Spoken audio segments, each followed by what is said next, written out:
স্বপ্নে সহবাস করতে দেখলে গুনাহ হবে কিনা, কোন কাজ করলে পরিবারে অশান্তি দূর হবে ও আর্থিক সচ্ছলতা ফিরবে। মাগরিবের সময় ঘুমিয়ে বা শুয়ে থাকা বা খাওয়ার বিধান সম্পর্কে জানতে চাই। নাহিদ নোমান জানতে চেয়েছেন কোন কাজ করলে পরিবারে অশান্তি দূর হবে ও আর্থিক সচ্ছলতা ফিরবে। ভাই নাহিদ, এর জন্য আপনাকে আমি পরামর্শ দেব দুটি কাজ সবচেয়ে গুরুত্বের সাথে করার। এক হলো দুরূদ শরীফ, আর একটা হলো ইস্তেগফার। এই দুটি জিনিস আপনি বেশি বেশি করে পাঠ করবেন। রাসূল আকরাম সাল্লাল্লাহু আলাইহি ওয়াসাল্লামের হাদিস থেকে বোঝা যায় দুরূদ এটা বেশি বেশি করে পাঠ করলে মানুষের বিপদ আপদ দূর হয়, পেরেশানি থেকে আল্লাহ তাআলা মুক্তি নসিব করেন। ইস্তেগফারের ক্ষেত্রে আল্লাহ তাআলা বলেছেন সূরা নূহের মধ্যে,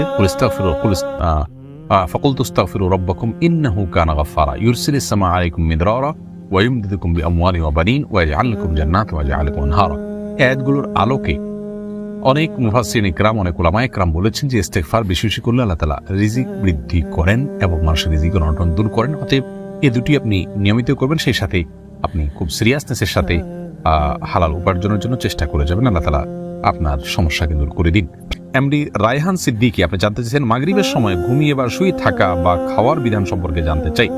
দেখুন ভাই রায়হান, মাগরিবের পরে এশার আগে শোয়ার ব্যাপারে হাদিসে নিষেধাজ্ঞা রয়েছে। নবী সাল্লাল্লাহু আলাইহি ওয়াসাল্লাম অপছন্দ করতেন এই সময় শোয়াটাকে, যার কারণে মাগরিবের পরে শোয়া উচিত নয়। তবে যদি কেউ অসুস্থ থাকেন, শরীরে ক্লান্তি থাকে, তিনি শুয়ে আছেন ক্লান্তির কারণে, সেটা ভিন্ন বিষয়।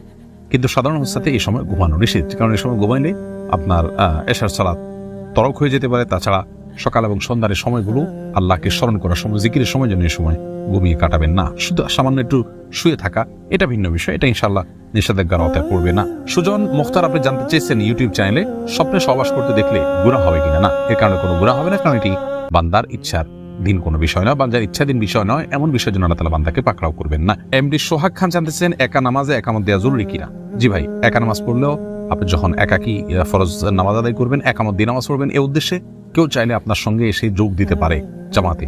আমরা কিন্তু এটা অনেকেই জানি না। কেউ যদি নামাজ শুরু করে দেন একা একা, তিনি যদি জোরে জোরে তাকবীর বলেন ইমামতের নিয়তে, পরবর্তীতে কেউ এসে তাকে টাচ করে তার পাশে দাঁড়িয়ে জামাতে শামিল হয়ে যেতে পারে, যে কোনো পর্যায়ে, যে কোনো মাঝামাঝি পর্যায়ে এসেও শামিল হয়ে যেতে পারে। তাহলে সেক্ষেত্রে তার উভয় জামাতে সালাত আদায় করার সওয়াব পেয়ে গেলেন।